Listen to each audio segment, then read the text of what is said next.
Well, hi, all my LGBT friends and others. Um,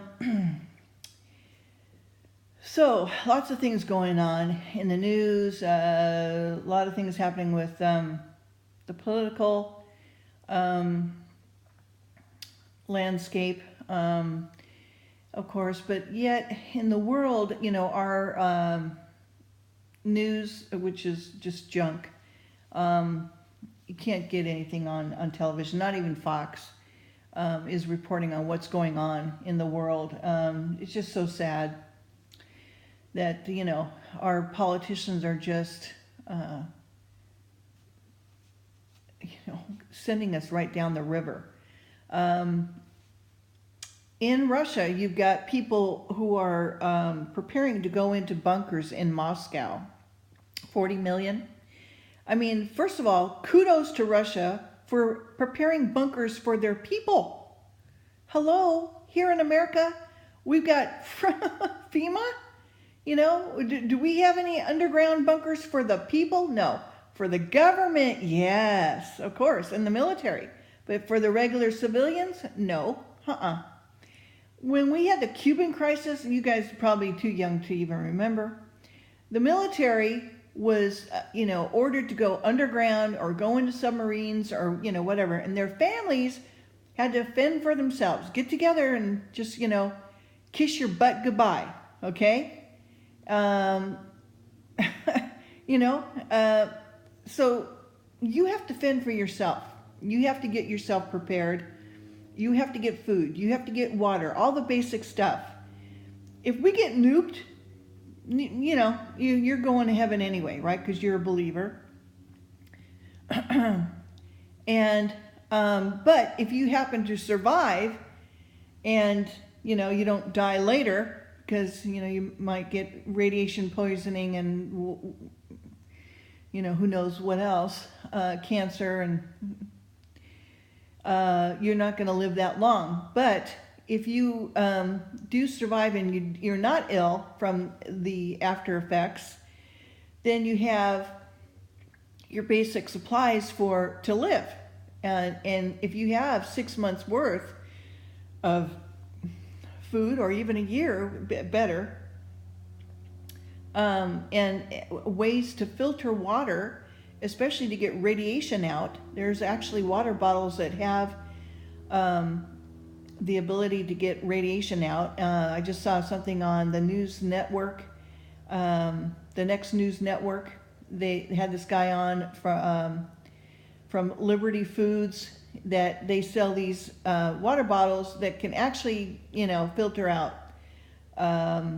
radiation and harmful bacteria and E. coli and all that good stuff.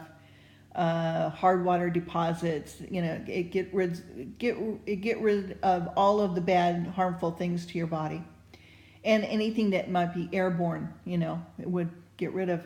So yeah, so that's going on in Russia. In the meantime, Damascus is, might be completely in a ruinous heap, as the Bible says.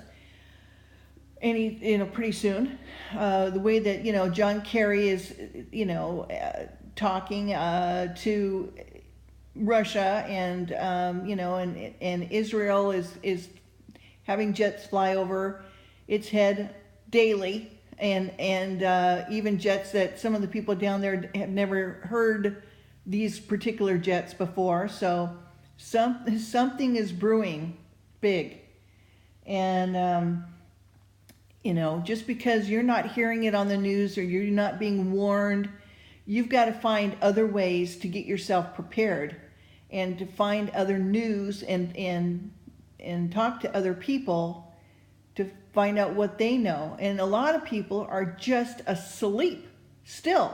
Not a lot of people are waking up, thank goodness. But many people are still asleep because they haven't heard anything on their, the regular news. And speaking of news, there was a newspaper in Nevada or Arizona. Was it Arizona? I think it was Arizona. They had been supporting the Republican Party since 1890. And they decided to support Clinton. Like every 10 seconds, people were calling in and unsubscribing to them, unsoliciting to their newspaper. And I'm sure that their stockholders just went bananas, ballistic, and so anyway, dumb newspaper. So anyway, I thought that was funny. All right, I wanted to continue reading Deuteronomy, and I wanted you guys to recall that Deuteronomy means remembrance, and Moses is reminding them constantly of what they need to do and how they are to prepare. And we've got many, many years to go before Christ arrives. Okay, so and a lot of more history to go through. And it's our history because we are grafted into the tree. Okay, so all right, so let's go on with chapter 16.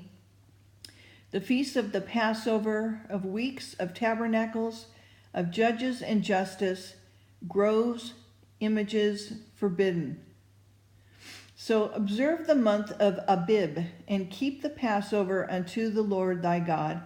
For in the month of Abib, the Lord thy God brought thee forth out of Egypt by night. And this is, Passover. So thou shalt therefore sacrifice the Passover unto the Lord thy God of the flock and of the herd in that place which the Lord shall choose to place his name there. Thou shalt eat no leavened bread with it. 7 days thou shalt eat unleavened bread therewith, even the bread of affliction. For thou comest forth out of the land of Egypt in haste, that thou mayest remember the day when thou camest forth out of the land of Egypt all the days of thy life. And there should be no leavened bread seen with 3 in all of thy coasts for 7 days. Neither shall there anything of the flesh which thou sacrificest the first day at eve, and remain all night until the morning. Thou mayest not sacrifice the Passover within any of thy gates, which the Lord thy God giveth thee. But at the place which the Lord thy God shall choose to place his name in, there thou shalt sacrifice the Passover at eve, and the going down of the sun, at the season that thou comest forth out of Egypt. And thou shalt roast and eat it in the place which the Lord thy God shall choose, and thou shalt turn in the morning and go unto thy tents. 6 days thou shalt eat unleavened bread, and on the 7th day thou shalt be solemn in assembly to the Lord thy God. Thou shalt do no work therein. 7 weeks shalt thou number unto thee. Begin to number the 7 weeks from each such a time as thou beginnest to put the suckle to the corn. And thou shalt keep the feast of weeks unto the Lord thy God with a tribute of a freewill offering of thine hand, which thou shalt give unto the Lord thy God, according as the Lord thy God had blessed thee. And thou shalt rejoice before the Lord thy God, thou and thy son and thy daughter, and thy maidservant, and the Levite that is within thy gates, and the stranger and the fatherless and the widow that are among you, in the place which the Lord thy God had chosen to place his name there. And thou shalt remember that thou was a bondsman in Egypt, and thou shalt observe and do these statutes. Thou shalt observe the Feast of Tabernacles 7 days after thou hast gathered in thy corn and thy wine. Thou shalt rejoice in thy feast, thou and thy son, and thy daughter, and thy manservant, maidservant, Levite, the stranger, the fatherless, the widow, that are within thy gates. 7 days shalt thou keep a solemn feast unto the Lord thy God. in a place which the Lord shall choose. Because the Lord thy God shall bless thee in all thine increase and in all the works of thine hands, therefore thou shalt surely rejoice. 3 times in a year shall all of thy males appear before the Lord thy God in a place that he shall choose, in the feast of unleavened bread, and in the feast of weeks, and the feast of tabernacles, and they shall not appear before the Lord empty. Every man shall give as he is able, according to the blessing of the Lord thy God, which he hath given thee. Judges and officers shall thou make in all thy gates, which the Lord thy God giveth thee throughout thy tribes, and they shall judge the people with the judgment. Thou shalt not wrest judgment, thou shalt not respect persons, neither take a gift. For a gift doth blind the eye of the wise, and pervert the words of the righteous. That which is altogether just shall thou follow, that thou mayest live and inherit the land which the Lord thy God giveth thee. Thou shalt not plant thee a grove of any trees near unto the altar of the Lord thy God, which thou shalt make thee. Neither shall thou set thee up any image which the Lord thy God hateth. Okay, I'm going to stop there. I'll continue more on chapter 7 later on. But I do want you to remember also that, when it comes to tithing in a church, that's not really biblical. As you've seen here, you give what you can give.